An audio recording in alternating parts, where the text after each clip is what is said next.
Hello, this is a video about instrumental melodic figures as found in the Harmony Through Melody by Charles Horton and Lawrence Ritchey. In this short video, I'm going to be talking about the four-note instrumental melodic figures, how they come from the vocal figures, and then in the next video, I'll continue on with the five-note instrumental melodic figures. So to begin with, if you're in my music theory 2 class, grab this. Maybe this will be looking, this is probably going to be backwards, but the weekly assignments and class handouts, there is a handout titled Instrumental Melodic Figures. It looks exactly like what you can see on the screen here. So instrumental melodic figures from chapter 18 for chapter 20. So all we're taking from chapter 18 is the melodic figures. You're not actually going to do the instrumental duet that is part of that chapter. Okay, so I will be using finale. This is what I have up here, so you are going to be able to hear sound. So I first want to start talking about the four-note instrumental figures that come from vocal figures. So as you will remember, we did 3-note and 4-note instrumental figure, or sorry, 3-note and 4-note vocal figures. The 3-note vocal figures we did first in duple paraphrase. So if I was to do a prime embellishment with a 3-note figure, let me set this up right now. Oops, let me actually start on the correct note.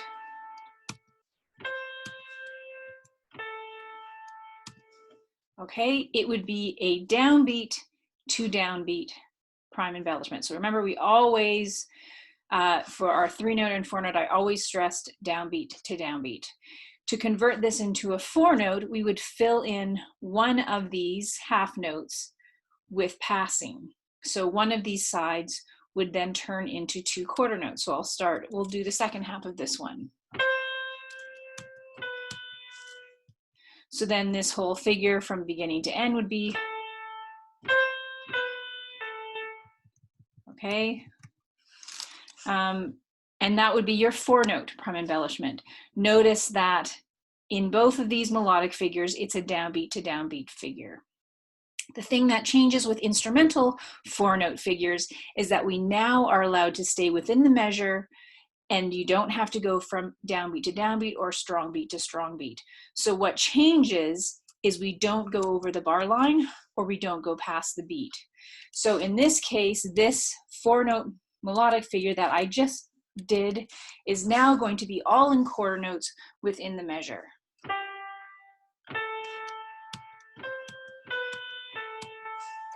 So notice the note that was given here. Normally when we were looking at melodic figures before, we had to look at an interval, a downbeat to downbeat interval. We're no longer going from downbeat to downbeat, so we can do this starting on any pitch, whatever the cantus tone is or whatever note you want to start for that measure, that's what you do. So let's do another one here. I'll do one that's complete, that starts on a different pitch and this time goes down.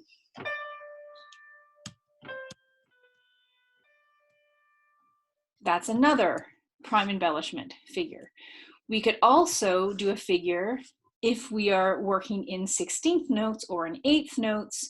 Now these figures can stay in a spondaic, we call it, but all the same length of notes. So let's do all 16th notes in this case, and let me start on a C here.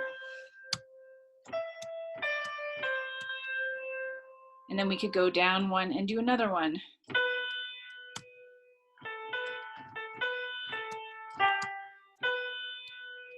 Okay, so I just did 2 prime embellishments in a row. If I was to name these, it would be a prime embellishment there and then a second one there. And this is what we would put above the screen. So let me show you how this would look when you're analyzing this. So you would say from here to here. And notice I'm now not going on to the next strong beat. And again, the next one is from here to here. This one is within the beat when I'm dealing with 4 quarter notes. So notice I'm always dealing with 4 notes. They're staying within the beat or within the measure. So I would name this like that. And for all of these places, that's what I would do. Okay, so I'm hoping you're understanding this within the beat. This is going to be true for all of these. So now let's look at this broken chord figure. So before, when we would have done our broken chord figure, it would have been, let's do a 4-note one, a downbeat to downbeat 4-note one. So let's do a half and 2 whole notes. So our starting pitch is on an A. Okay, and I'll do a half and 2 quarter notes like I did before. Remember, a broken chord, we leap a fifth first or third first. And then if we leap a fifth first, then we leap a third. If we leap a third first, then we leap a fifth. Of course, you can always do that with sixths and fourths. But here we go. I'm going to leap up a fifth first. Okay, and now I'm going to fill in this third to the downbeat. This was our original 4-note vocal figure. What I'm going to do now is squish that into one measure. Again, we don't need a downbeat to downbeat. And now this becomes this.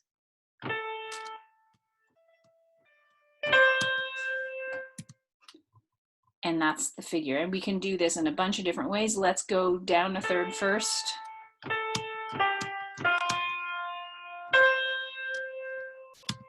We can also do this with a sixth. Let me do this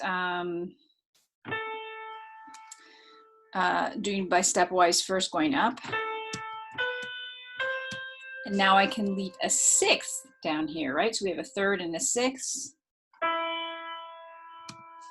All of these are broken chords. So the most important thing about the instrumental broken chord that comes from a vocal figure is that one of the thirds, the third, is filled in. Now generally you have 1/3 and another interval.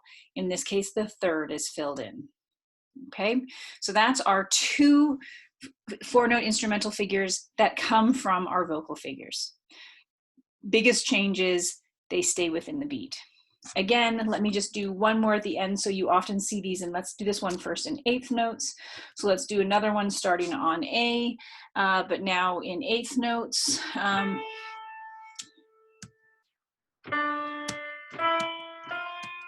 Okay, and I'll do one more in 16th notes so you can see how this works.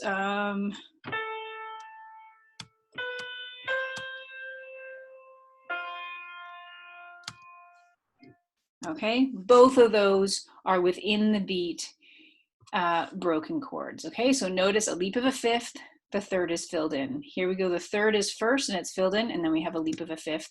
Again, that fifth can be a sixth. Okay, maybe.